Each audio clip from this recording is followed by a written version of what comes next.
Hello दोस्तों, कैसे हैं आप सब लोग? तो स्वागत है आप सभी लोगों का फेमा के दूसरे पार्ट में, जहाँ पे हम लोग बात करने वाले हैं सर कुछ और बहुत ही बढ़िया चैप्टर्स के बारे में। बहुत बढ़िया चैप्टर कौन से होते हैं सर? ये हैं वो बहुत बढ़िया चैप्टर जो पेपर में अकेले ऐसे हैं जैसे कि विराट कोहली।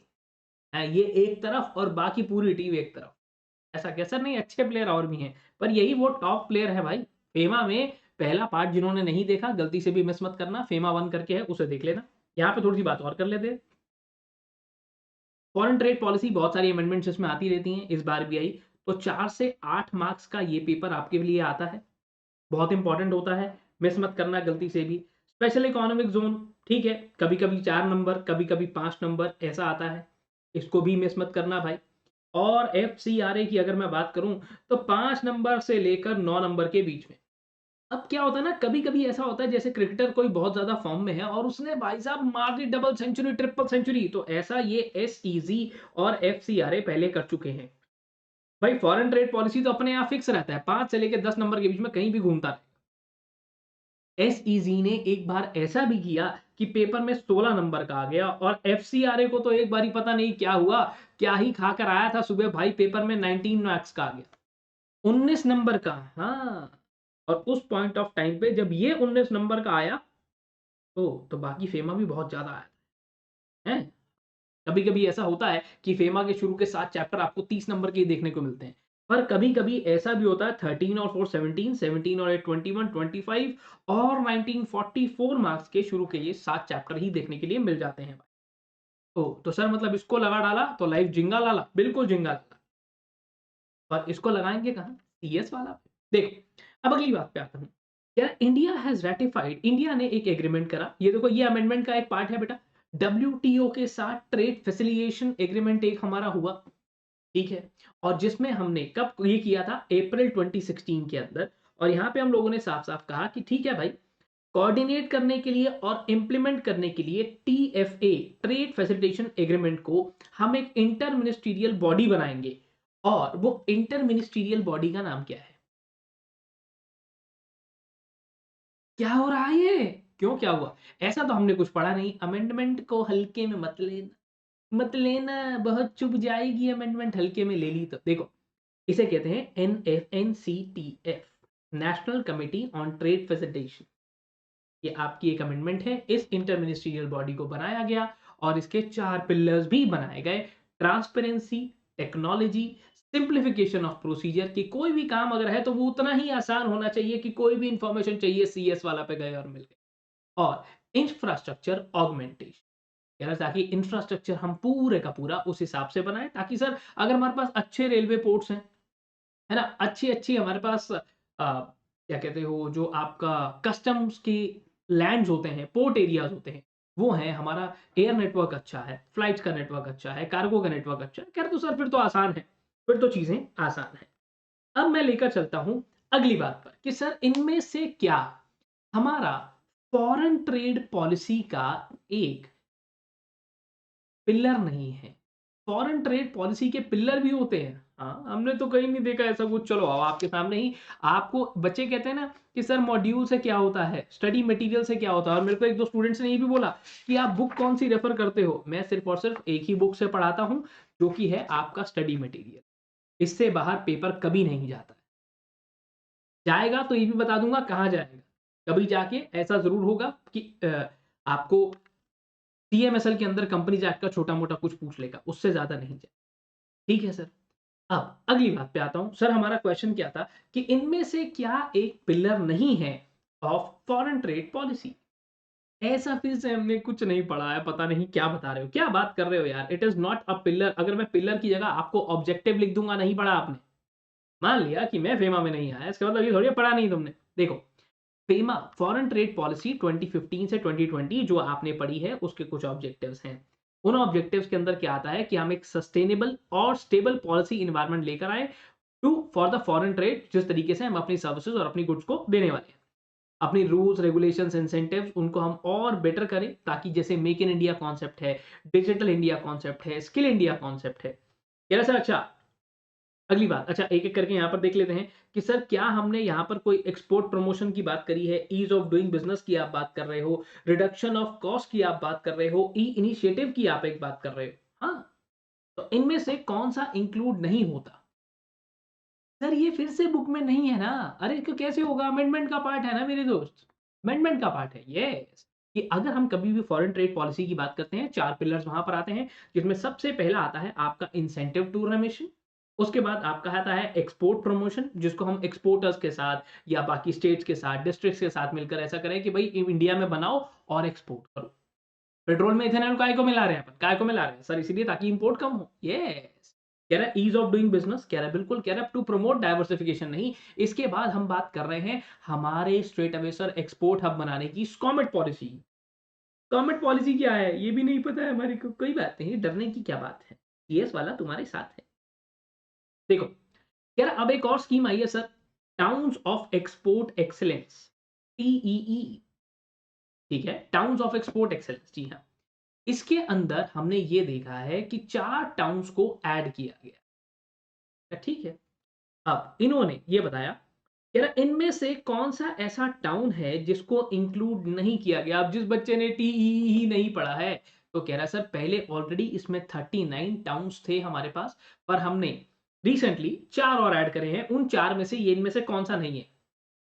सर सबसे पहली बात मिर्ज़ापुर, मिर्ज़ापुर तो है सर, कालीन भैया का है, मिर्ज़ापुर तो है, बस ठीक है। मुरादाबाद है, वाराणसी है, दिल्ली एनसीआर नहीं है, दिल्ली एनसीआर नहीं है, दिल्ली एनसीआर की जगह जो टर्म है दैट इज़ फरीदाबाद।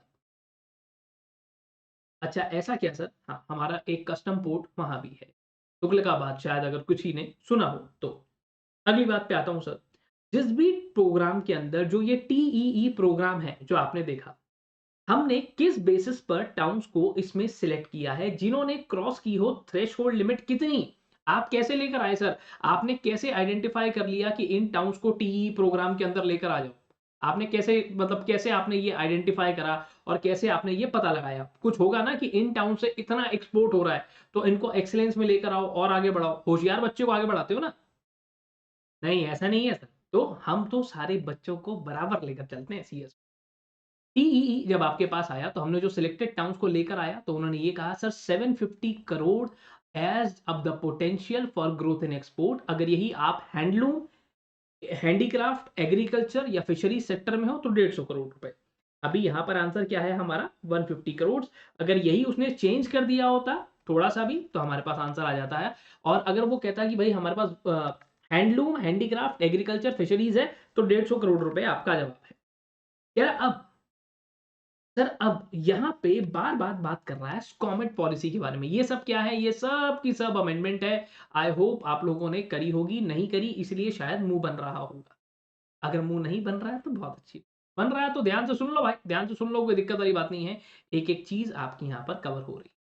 कह रहा ठीक है सर। अब ये स्कॉमेट स्कॉमेट क्या है? आपने स्कॉमेट पॉलिसी के बारे में बात कर दी। ये स्कॉमेट पॉलिसी है क्या? फिर से फॉरेन ट्रेड पॉलिसी के अंदर चेंजेज़ आते रहते हैं, उनमें से एक है।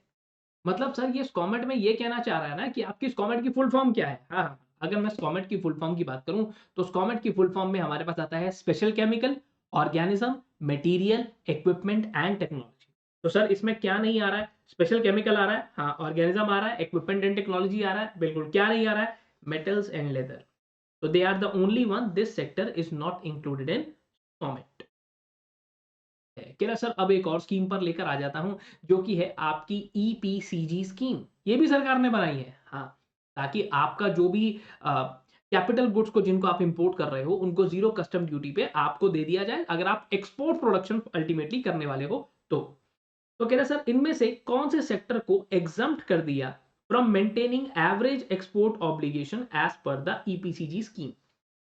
तो यहाँ पर क्या होता है, कुछ ऐसे सेक्टर्स हैं उनको बोला गया कि भाई ठीक है तुम कैपिटल गुड्स को मंगा रहे हो मंगाओ, अल्टीमेटली तुमने एक्सपोर्ट करना है तो हम तुम्हारी कैपिटल गुड्स पे बिल्कुल भी टैक्स नहीं लगाएंगे।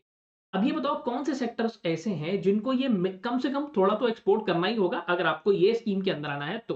पर कुछ सेक्टर्स ऐसे भी हैं जहां स्ट्रेट अवे कहा गया कि कोई बात नहीं, तुम 1 रुपए का भी एक्सपोर्ट नहीं करो, हम तुम्हारे को माफ कर देंगे। ओह! ऐसा क्या? जी हाँ। अच्छा इसमें से वर्टिकल फार्मिंग, वेस्ट वाटर नहीं, इसका जवाब है डेयरी फार्मिंग, डेयरी फार्मिंग इकलौता ऐसा है जिसको स्ट्रेट अवे इस सिनेरियो के अंदर एग्जम्प्ट कर दिया गया दोस्तों। और बैटरी, जो बैटरी होती है, बैटरी कौन सी सर, बैटरी तो आपने भी लगा रखी है, नहीं नहीं इसे बैटरी नहीं कहते यार, कमाल है। बैटरी जो आपकी इलेक्ट्रिकल व्हीकल्स में लगती है, वो रिक्शा चलता है उसके अंदर लगती है। बैटरी इलेक्ट्रिक व्हीकल्स जितने भी टाइप के हैं, vertical farming, waste water treatment, recycling, rain water harvesting, rain water filter और ग्रीन हाइड्रोजन, इन सबको ग्रीन टेक्नोलॉजी प्रोडक्ट्स के अंदर ऐड कर दिया गया। और अब इनको रिड्यूस्ड एक्सपोर्ट ऑब्लिगेशन का भी बेनिफिट मिलने वाला है ईपीसीजी स्कीम के अंदर। पता नहीं क्या बोल रहे हो। देखो, अब मैंने एक और चीज आपको बताई थी कि हमने क्या करा है, टीएफए ऐसा कुछ बताया था। टीएफए, हाँ ऐसा कुछ बताया तो था, ऐसा सुनने में तो कुछ आ रहा है, आपने कुछ ऐसा डिपार्टमेंट भी बताया था, national committee on trade facilitation. शाबाश। अगर मैं उसी की बात करता हूं तो ट्रेड फैसिलिटेशन एग्रीमेंट जो इंडिया ने साइन करा, इनमें से 4 पिलर वहां पर मैंने आपको बताए थे, ट्रांसपेरेंसी, टेक्नोलॉजी, सिंप्लीफिकेशन और इंफ्रास्ट्रक्चर ऑगमेंटेशन। इनमें से क्या एक पिलर नहीं है? सर ऑब्लिगेशन फुलफिलमेंट, ये एक पिलर नहीं है। बस सिंपल सा तो है, क्या दिक्कत है, आसान तो है। कह रहा अब इनमें से अगर कोई स्टेटस होल्डर है तो कौन कौन सी प्रिविलेजेस उसको मिलती हैं। स्टेटस होल्डर क्या होता है? सर मेरा भी स्टेटस है। क्या स्टेटस है? मेरा व्हाट्सएप स्टेटस है। अरे उससे मतलब नहीं है दोस्त। अच्छा, मुझे लगा वही है, नहीं पढ़ोगे अच्छे से तो वही लगेगा। स्टेटस होल्डर अगर आपने पढ़ा हो तो एक स्टेटस कैटेगरी होती है, एक्सपोर्ट हाउस के हिसाब से जो आपकी एक्सपोर्ट परफॉर्मेंस है उसके हिसाब से 1 star, 2 star, 3 star, 4 star, 5 star. Sir 5 star नहीं, किटकैट। अबे 5 स्टार एक्सपोर्ट हाउस की बात कर रहा हूं, जिसका एक्सपोर्ट अगर यूएस डॉलर्स में डाला जाए तो 2000 मिलियन डॉलर से ज्यादा का एक्सपोर्ट है। अगर आप एक स्टेटस होल्डर हो तो इसमें से क्या क्या फैसिलिटीज आपको मिलती हैं? ऑथराइजेशन मिलता है सर, बिल्कुल हाँ। सेल्फ डिक्लेरेशन बेसिस पर आप कस्टम क्लियरेंस ले सकते हो, बिल्कुल ऐसा हो सकता है, कोई दिक्कत ही नहीं है। कह रहा सर फर्दर आपको एग्जाम्पशन मिल जाती है किसी भी बैंक गारंटी फर्निश के लिए, करने के लिए। अगर आप एफटीपी स्कीम के अंदर कोई बेनिफिट उठा रहे हो तो बैंक गारंटी नहीं देनी पड़ती। मैंने कहा बिल्कुल सही है। कह रहा कंपलसरी नेगोशिएशन ऑफ डॉक्यूमेंट्स जो बैंक्स के थ्रू करना पड़ता है, रिसीट्स वगैरह, उन सब की भी जरूरत नहीं पड़ती। मैंने कहा बिल्कुल सही है। क्या तो सर मतलब सारे प्रिविलेजेस है? मैंने कहा ये इकलौता नहीं है मेरे दोस्त, ऐसे अगर मैं देखूं तो 8, 2, 10, लगभग लगभग हाँ, लगभग 10 या 9 पॉइंट्स एग्जैक्टली अगर रिकॉल करने की कोशिश करूं तो 9 ऐसी प्रिविलेजेस हैं जो स्टेटस होल्डर को मिलने वाली हैं। आगे लेकर चलता हूं। कह रहा सर अब आपके पास ट्रेड क्लासिफिकेशन का सिस्टम है, हार्मोनाइज सिस्टम है। अच्छा तो उसका क्या नुकसान? कह रहा नुकसान ये, अगर एक्सपोर्ट इंपोर्ट करना है इंडिया में एचएस सिस्टम के हिसाब से, तो हमने कितने नंबर का, how many digits of this trade classification harmonise system India में हमने मेंटेन करा हुआ है? सर पता नहीं। अरे अच्छा एक और चीज को बता देता हूं सर, ये आईटीसी का फुल फॉर्म क्या है? This is Indian trade classification. This stands for ITC, कहीं इंडियन टोबैको कॉर्पोरेशन को मत समझ लेना है। तो बेटा इंडिया में जो सिस्टम है that is straight away of 6 digits. इस बच्चे ने कहा सर आसान क्वेश्चन बनाते हो आप, अब ठीक लग रहा है? आसान क्वेश्चन इसलिए बनाता हूँ ताकि तुम्हारा मोराल बना रहे यार, एक बार भी ऐसा फील नहीं होना चाहिए कि गड़बड़ हो रही है कुछ। मोराल ऊपर है तो अपना बच्चा अपने आप कॉन्फिडेंस के चलते गैस भी मारेगा, ठीक हो जाता है। ऐसा क्या, अगर वो घबराया हुआ है तो आस पड़ोस का गैस भी मारता है, वो भी गलत हो। तो देखो Indian trade classification export import के लिए एक complication of codes for all the merchandise और गुड्स जो कि क्लासिफाई किए गए हैं। वैसे तो हमारे पास स्ट्रेट अवे कि भाई 2, 4, 6, 8 सारी डिजिट्स अवेलेबल हैं, पर ITC Indian harmonise, sorry Indian trade classification harmonise system जो है it is 6 digit level. Okay ठीक है। वैसे तो हम इंटरनेशनल लेवल की अगर हम लोग बात करें, यार देखो इसमें ना 2-3 इंटरनेशनल हार्मोनाइज सिस्टम की अगर बात करें तो यार हमारे पास ना 2 आंसर्स इसमें निकल कर आते हैं, 6 भी आता है। पर अगर हमें अलाइन करने की बात करूं, अगर वो आपको कहता है where we are aligned towards 6 digit, और इंडिया मेंटेन्स, जो मेंटेन हम कर रहे हैं, we are maintaining 8 digits of the harmonise, ये हम मेंटेन कर रहे हैं। अच्छा ये मेंटेन्ड पूछ रहा है तो आपका जवाब ये वाला है, ठीक। ठीक है सर, ओके। तो इंटरनेशनल लेवल 6 डिजिट का है, हम जो अलाइन कर रहे हैं वो 8 डिजिट्स का पड़ रहा है वहां पर। अब इनमें से जब भी आप एक्सपोर्ट या इंपोर्ट करते हो कौन से डॉक्यूमेंट की जरूरत आपको पड़ती है? सर बिल ऑफ लेडिंग की जरूरत पड़ती है। हाँ अगर एक्सपोर्ट करेगा भाई, कैसे रिक्शे पे थोड़ी भेज देगा, bill of lading, airway bill, lorry, railway receipt जैसे भी भेज रहे हो, ये तो चाहिए होता है सर। ओके, जिसमें आप फॉर्म नंबर CN22 या फॉर्म नंबर CN23 भी आपने पढ़ा होगा, ऐसा कुछ पढ़ा है? कमर्शियल इनवॉइस या तो फिर आप पैकिंग लिस्ट जो भी आप भेज रहे हो, और उसके बाद shipping bill, bill of export, postal bill of export. कह रहा सर इसमें से क्या चाहिए? मैंने कहा शिपिंग बिल चाहिए, या मैं कहता हूँ बिल ऑफ लेडिंग की जगह आप ये लिख सकते हो कि भाई बिल ऑफ एंट्री चाहिए हमारे को, bill of export, postal bill of export, ठीक है, इट कैन बी इंक्लूडेड। हम इनमें से एक जगह अगर आपको बिल ऑफ एंट्री भी लिख के दे देता है, that is again not a big deal, bill of entry की भी हमारे को जरूरत पड़ती है। ठीक है, तो answer is all of the. कह रहा आगे चलता हूँ सर, एक मिस्टर दयाल है मेरे दोस्त, वो एक यूट्यूबर हैं बहुत बढ़िया है, है? आप यूट्यूब भी चलाते हो, और मैं किस पे हूँ ये अभी। उनकी एक बहन है, उन्होंने कहा चलो वो कनाडा में रहती है, राखी पर उन्होंने कहा कि मैं तुझे आईफोन 15 प्रो मैक्स बेचता हूँ कुछ एसेसरीज के साथ, कीमत पड़ती है 2 लाख रुपए के आसपास। क्या उनको भारत सरकार से कोई ऑथोराइजेशन लेने की जरूरत है? अपनी बहन को गिफ्ट भेज रहे हैं भाई, क्या कोई दिक्कत है? कह रहा नहीं sir, it does not need any kind of authorisation, उनको किसी भी तरीके का अप्रूवल लेने की जरूरत नहीं है, सो फार पैसा 5 लाख से नीचे चल रहा है तो। कह रहा अब एक और बात पे आता हूं सर, एक आता है sir import export code, IEC। Okay, कुछ लोग ऐसे हैं, अगर आप इंपोर्ट एक्सपोर्ट करते हो तो आपको IEC कोड लेना पड़ेगा, पर कुछ लोग ऐसे हैं जिनको IEC कोड लेने की जरूरत ही नहीं है। वो कौन कौन है? कह रहा sir importers covered by clause 3 sub clause 1 ministries department, इनको तो नहीं चाहिए होता है सर। जो भी लोग पर्सनल यूज के लिए कर रहे हैं इनको भी नहीं चाहिए होता है। सर अब फंस गए importers covered by clause 3 sub clause 1। अच्छा, या तो फिर ऑल ऑफ द अबव। बताया था जब भी ऐसा फंस जाओगे, अगर तुक्का मारना है तो ये तुक्का मारना, ये जवाब होगा। उसकी प्रोबेबिलिटी और इसकी प्रोबेबिलिटी में से चांसेस इसके ज्यादा हैं। तुक्का मार के दिखाया, आंसर ठीक है, पर इसका मतलब ये नहीं हमेशा लगेगा। कह रहा अगर कभी भी हम टैक्सेस को कम करने की बात करते हैं, न्यूट्रलाइज करने की बात करते हैं, टैक्सेस एंड ड्यूटीज जो भी आपने एक्सपोर्टेड गुड्स की बात करी है, तो ओके, ठीक है। कह रहा अगर वो किसी भी तरीके से क्रेडिट नहीं होती हैं, रेमिट नहीं होती हैं, तो उसको लेकर सरकार ने कुछ किया है क्या? जी हाँ, सरकार ने एक स्कीम बनाई है जिसे हम ROD, रोड टैप कहते हैं। अरे यार किधर जा रहा है, इधर। रोड टैप क्या होता है सर? रोड टैप का फुल फॉर्म स्टैंड करता है रेमिशन ऑफ ड्यूटीज और taxes on the export product scheme. इसके अंदर सर स्कीम बनाई गई, सरकार ने बनाई, और with effect from 17 August 2021 play में भी आ चुकी है। और स्कीम ने स्ट्रेट अवे कहा कि हम आपको रिफंड कर देंगे क्या क्या, जो भी ड्यूटीज टैक्सेस जो आपके ऊपर सेंट्रल गवर्नमेंट ने, स्टेट गवर्नमेंट ने, किसी लोकल अथॉरिटी ने लगाए हैं उस प्रोडक्ट पे जो आप इंडिया के बाहर एक्सपोर्ट कर रहे हो। अच्छा, यस। कह रहा जितने भी उस पे इनडायरेक्ट टैक्सेस भाई, बताते हैं ना जसमीत सर, शुरू से इनडायरेक्ट टैक्स लगना शुरू हो रहा है, जीएसटी 10 रुपए पे लगा, 12, 15, 20। कह रहा इकट्ठा कर लो, जितना जीएसटी तुम्हारे पे आया सारा वापस कर दो।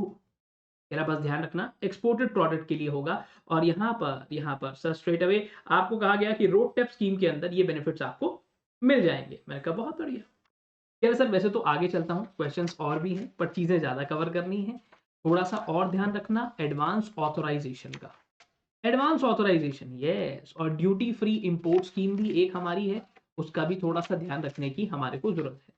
यार ठीक है सर, अभी फिलहाल ले चलता हूँ, एक डीम्ड एक्सपोर्ट का चैप्टर इसके अंदर है, डीम्ड एक्सपोर्ट का टॉपिक इसके अंदर है, सॉरी, वो भी बहुत जरूरी है। अब बात करते हैं सर SEZ एक्ट 2005 के बारे में, ठीक है।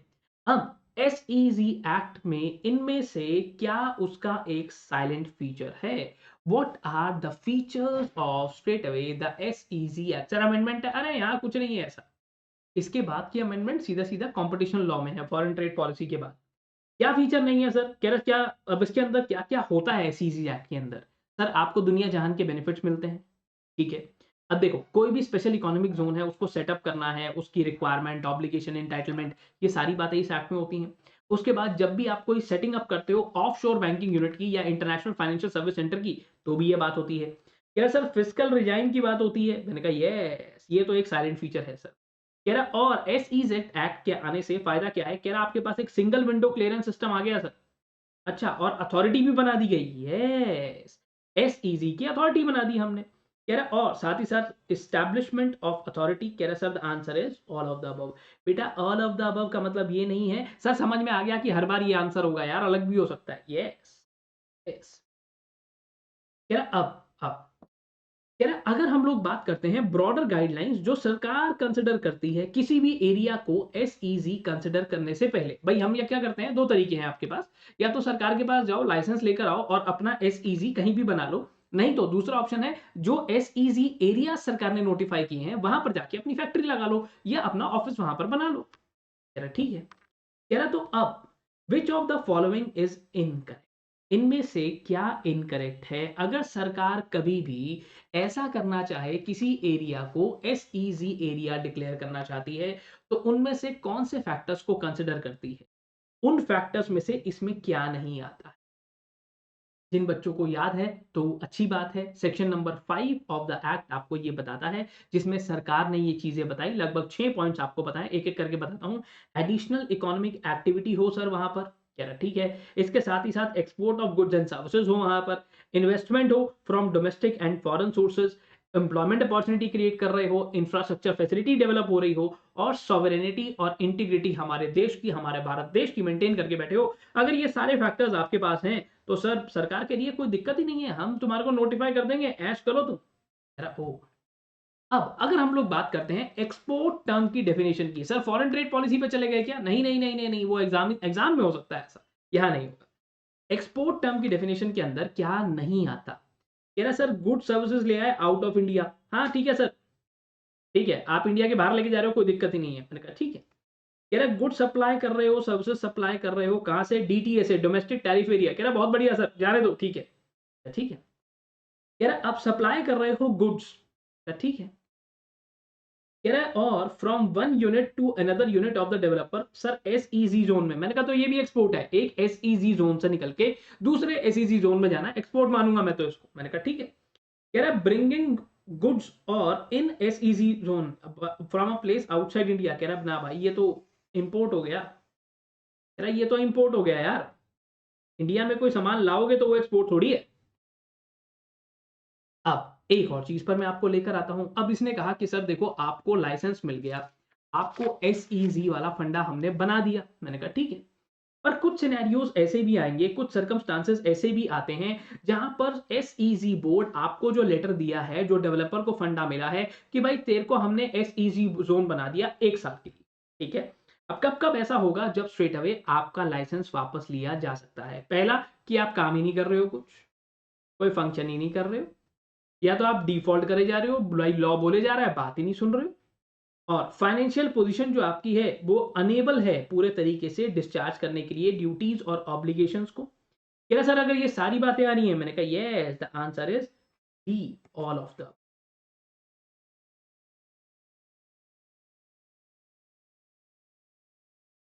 आगे चलते हैं सर। अब अगर हम लोग बात करते हैं डेवलपमेंट कमिश्नर की, जिसके बारे में सेक्शन नंबर 12 में आपने पढ़ा होगा, development commissioner, yes every development commissioner क्या करता है, अपने फंक्शंस को डिस्चार्ज करने के लिए कुछ पावर्स उसको दी हुई हैं, इनमें से क्या उसकी पावर्स में नहीं आता। कह रहे सर गाइड एंटरप्रेन्योर को गाइड करना कि किस तरीके से एसईजी को सेटअप करना पड़ेगा, तो इस हिसाब से तो मैं भी डेवलपमेंट कमिश्नर हुआ भाई, मैं भी तुम्हारे को सब बताऊंगा कि एसईजी जोन बनता कैसे है, प्रॉपर कोऑर्डिनेशन करना सरकार के साथ, हाँ, और उनको ये बताना कि ठीक है भाई हम लोग अपना काम कर रहे हैं एसईजी जोन में और कौन कौन सी चीजों की जरूरत है, और हर एक डेवलपर की और यूनिट्स की एरियाज को देखना। यार सर इनमें से क्या एक फंक्शन नहीं है, मैंने कहा ऑल ऑफ द अबव, कोई भी एक ऐसा फंक्शन नहीं है जो डेवलपमेंट कमिश्नर के हाथ में ना आता हो, ये सारी चीजें all of them are not functions of the development commissioner. Okay, section number 14 पे चलते हैं। अब ये बताओ कि सर सेक्शन 14 के चलते जो एक अप्रूवल कमेटी आपने बनाई वो अपने फंक्शंस को इनमें से कौन से मैटर में यूज कर सकती है। अप्रूव इंपोर्ट, अच्छा procurement of goods of domestic tariff area जो कि एक डेवलपर ने बनाए हैं एसईजी जोन में। Sir ensure proper coordination with central government, कह रहा सर ये तो अभी पढ़ा था पीछे, हाँ डेवलपमेंट कमिश्नर में, ठीक है। Discharge other function as may be assigned to him under the act और any other law, monitor the performance, sir ये तो उसके हैं डेवलपमेंट कमिश्नर के हैं, तो ये वाला किसका है, सर ये इकलौता है जो आपकी अप्रूवल कमेटी का। अच्छा ऐसा क्या, जी हाँ ये इकलौता है जो अप्रूवल कमेटी का, हम्म, ये अप्रूवल कमेटी का। आगे चलते हैं। कह रहा अगर हम लोग बात करें तो क्या हमारी केंद्र सरकार इंटरनेशनल फाइनेंशियल सर्विस सेंटर को स्पेशल इकोनॉमिक जोन में सेटअप करने के लिए अप्रूवल देती है? बिल्कुल अप्रूवल देती है। वो तो कहते हैं भाई ठीक है आओ आके फटाफट सेटअप करो, क्या दिक्कत है हमारे को? हम तो राज़ी हैं, आओ फटाफट तुम लोग आओ, इंतज़ार किस बात की कर रहे हो? अप्रूवल दिया जाता है, अगर आपको थोड़ा-सा और याद है सेक्शन 18 सब क्लॉज़ 1 जहाँ पर आपको ये पावर सरकार मतलब अप्रूव करके देती है कि जा, जा सिमरन जी ले अपनी ज़िंदगी। ओह! सर सिमरन कौन है मुझे क्या पता है? सिमरन को छोड़ो, तुम एसईज़ी पे ध्यान दो। सिमरन नहीं आएगी पेपर में, एसईज़ी आएगा। देखो अगली बात पे एक और लेकर चलता हूँ सर, अगले फंडे पर आता हूँ। यार अगर डेज़िग्नेटेड कोर्ट ने कोई मतलब भाई बात ऐसी कर दी आप नाराज़ हो गए। कोई इंसान के कोर्ट के ऑर्डर से वो खुश नहीं है, वो कह रहा नहीं, नहीं, नहीं मैं तो परेशान हूँ, मेरे को दुखी करते हैं ये। ओह! तो सर अब क्या कर सकते हैं? मैंने कहा स्ट्रेट अवे हाई कोर्ट में चला जाएगा यार। कह रहा ठीक है। अब हाई कोर्ट पे जाने के लिए टाइम कितना है? देखो बेटा अगर मैं बात करूँ ऐसी टाइमलाइन्स की तो नंबर कितने याद रख लोगे? मोस्ट ऑफ द सिनेरियोज़ के अंदर हाई कोर्ट, सुप्रीम कोर्ट के सीन में सर क्या सीन है? ये वाला सीन है, 60 डेज़ का सीन आता है। हाई कोर्ट, सुप्रीम कोर्ट की अगर बात हो रही है, 60 दिन का time most of the scenarios पे लिखा हुआ है, तो घबराने की बिल्कुल भी ज़रूरत नहीं है। कह रहा है सर इनमें से एसईज़ी अथॉरिटी की बात कर लेते हैं, उसका क्या एक फंक्शन नहीं है? मैंने कहा एसईज़ी अथॉरिटी पे कहाँ पहुँच गए भाई तुम? मैं कहा यार वो बहुत बड़ी अथॉरिटी है, अब कहाँ तुम लोग सेक्शन नंबर 31 पे पहुँच गए डील करते-करते। कह रहा देखो, कह रहा है एसईज़ी ज़ोन देखो अगर दिमाग में नहीं भी है तो भी सिर्फ इतना सोचो अथॉरिटी क्या करती है? कह रहा है डेवलप करती है एसईज़ी ज़ोन, एक्सपोर्ट को प्रमोट करती है, रिव्यू करती है functioning of the special economic zone तीनों है sir. Duty to furnish return अरे नहीं, रिटर्न थोड़ी बनाकर देगी यार, रिटर्न तो वो जो एसईज़ी में काम करने वाले डेवलपर हैं, वो बनाकर देंगे। अगर मेरी एक कंपनी है तो मैं रिटर्न बनाकर दूँगा, भाई सरकारी डिपार्टमेंट थोड़ी रिटर्न बनाकर देगा।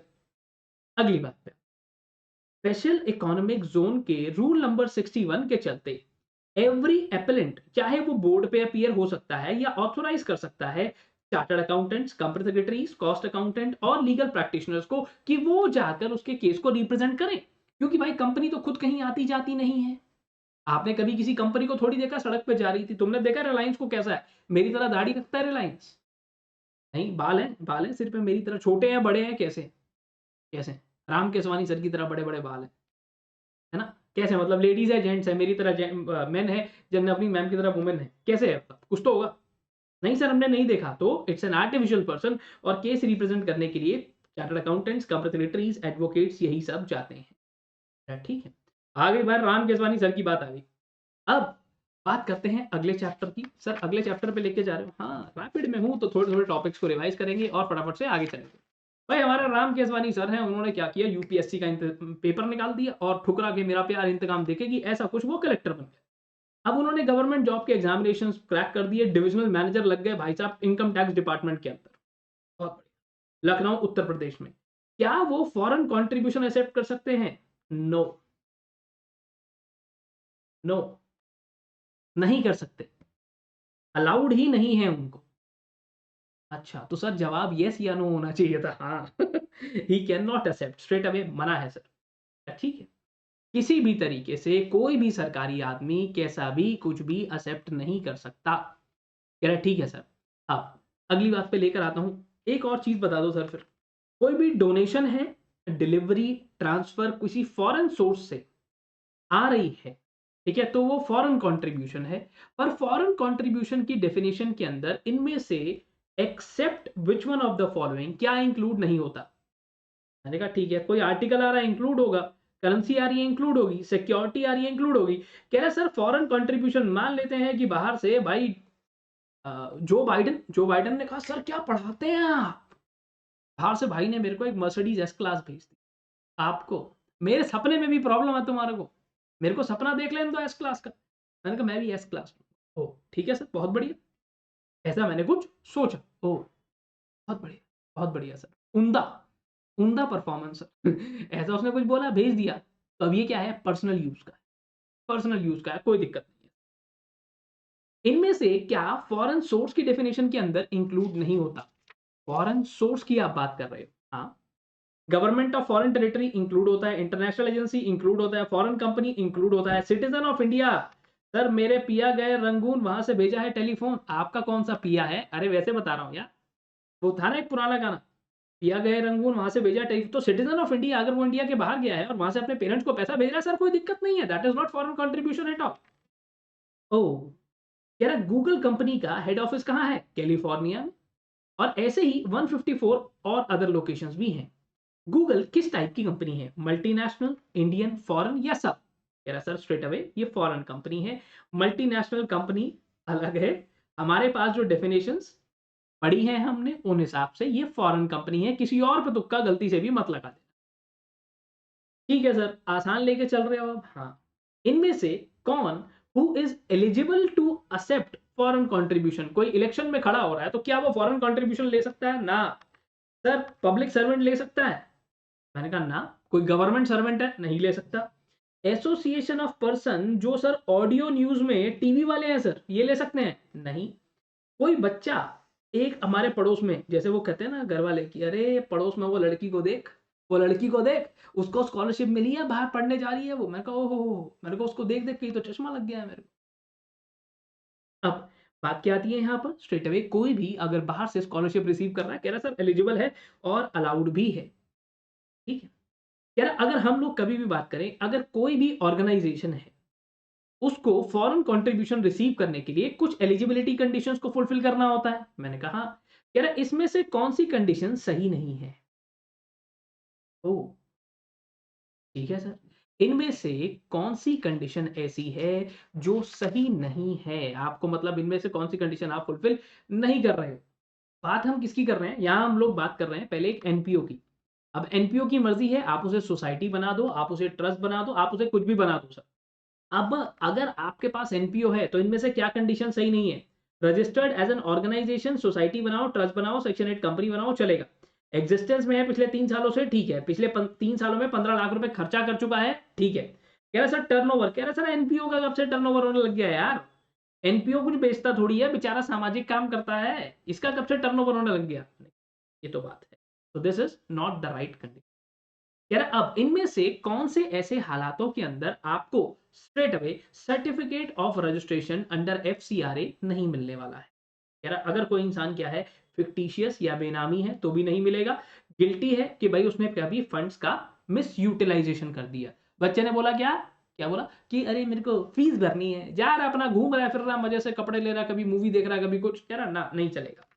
कह रहा he is not engaged or likely to engage in propagation of advocation violent methods, अपने वो कहते हैं ना, अपने में क्या गोल्स को पूरा करने के लिए वो गलत तरीकों का इस्तेमाल कर। कह रहा सर और all of the above, the answer is all of the. Straight away आगे चलते हैं सर। इनमें से कौन से सर्कमस्टांसेस के अंदर सर्टिफिकेट ऑफ रजिस्ट्रेशन जो एफसीआरए के अंदर आपको मिला है, कह रहा सर स्ट्रेट अवे क्या करूंगा, उसे फाड़ दूंगा, कैंसिल कर दूंगा सर। ओह, ऐसा क्या? यस, कह रहा या तो जो होल्डर है उसने क्या कर दिया, उसने टर्म्स एंड कंडीशंस को वायलेट कर दिया, ठीक बात है। सेंट्रल गवर्नमेंट ने कहा पब्लिक इंटरेस्ट में ऐसा करना सही है, इसको चाइना से ग्रांट आती है, चाइना हमारा दुश्मन है, पाकिस्तान से ग्रांट आती है, पाकिस्तान से दिक्कत हो रही है, टेररिज्म को प्रमोट कर रहा है, बंद कर दिया, कैंसिल। ओके, कह रहा अब अगर ये पता चलता है, and if the holder of certificate has not been engaged in any reasonable activity, ठीक है, वो किसी भी तरीके से, जो होल्डर है किसी भी तरीके से किसी भी ऐसी एक्टिविटी में इन्वॉल्व नहीं है पिछले 2 साल से, और उसका ऑर्गेनाइजेशन डिफंक्ट हो चुका है, इनमें से कौन से हालातों के अंदर कैंसिल हो जाएगा? कह रहा सर सब में ही कैंसिल हो जाएगा सर। मैंने कहा है, कह रहा सब में कैंसिल हो जाएगा सर, इसको नन ऑफ द अबव नहीं, ऑल ऑफ द अबव होना चाहिए। तो लो, कर दिया ऑल ऑफ द अबव। क्या बात कर रहे हो सर? तो आंसर है इन सारी की सारी सिनेरियोज के अंदर, इन सभी हालातों के अंदर जो एफसीआरए का रजिस्ट्रेशन आपको मिला है उसको स्ट्रेट अवे कैंसिल कर दिया जाएगा। बोलेगा बोलो पेंसिल, तुम बोलोगे पेंसिल, वो बोलेगा तुम्हारा रजिस्ट्रेशन कैंसिल। मेरा बहुत बढ़िया सर, बहुत बढ़िया। अब ऐसे ही उसके बाद ऑफेंसेस एंड पेनल्टीज हैं, एक दो चीजों का ध्यान थोड़ा सा और रखते हैं। कह रहे सर अब बात आती है थोड़ी सी रिन्यूअल को लेकर। एफसीआरए रजिस्ट्रेशन एक बार अगर आपको दे दिया गया तो वो कितने टाइम पीरियड के लिए वैलिड होता है? थोड़ा सा ध्यान से सुनना। Section number 16 of FCRA act इससे डील करता है। सरकार ने ये बोला जब भी खत्म होने वाला हो भाई 6 महीने पहले आ जाना एक्सपायरी से, एक्सपायरी वाली डेट पे मत आना सीधा सीधा, ठीक है। सरकार रिन्यू करके दे देगी for a period of 5 year, 5 साल के लिए आपको रिन्यूअल मिल जाएगा। ओके, 5 इयर्स यहाँ पे मैं बात कर रहा हूँ, एंड रिन्यूअल की जो बात है वो 5 साल की है। 5 साल के लिए ही मिलता है, 5 साल के लिए ही फर्दर आपको और एक्सटेंड करके दे दिया जाता है। इसी के साथ चीज़ें फटाफट से होती हैं खत्म। आई होप बेटा, बस एक ही चीज़ कहना चाहूँगा, अमेंडमेंट्स को हल्के में मत लेना। अमेंडमेंट हल्के में ले गए तो अमेंडमेंट हमारे को हल्के में, पेपर हमारे को हल्के में ले जाता है। फॉरेन ट्रेड पॉलिसी इकलौता ऐसा है जो अमेंडमेंट लेकर आता है। कंपटीशन एक्ट तो बहुत ही ज़्यादा ज़रूरी है पेपर के पॉइंट ऑफ। ठीक है, that's it from my side, आज के लिए इतना ही। जल्दी से मिलते हैं अगली क्लासेस में। Stay tuned for more classes. और हाँ, सब बैच वाली क्लासेस देख रहे हो ना, वो भी देखना ज़रूरी है भाई।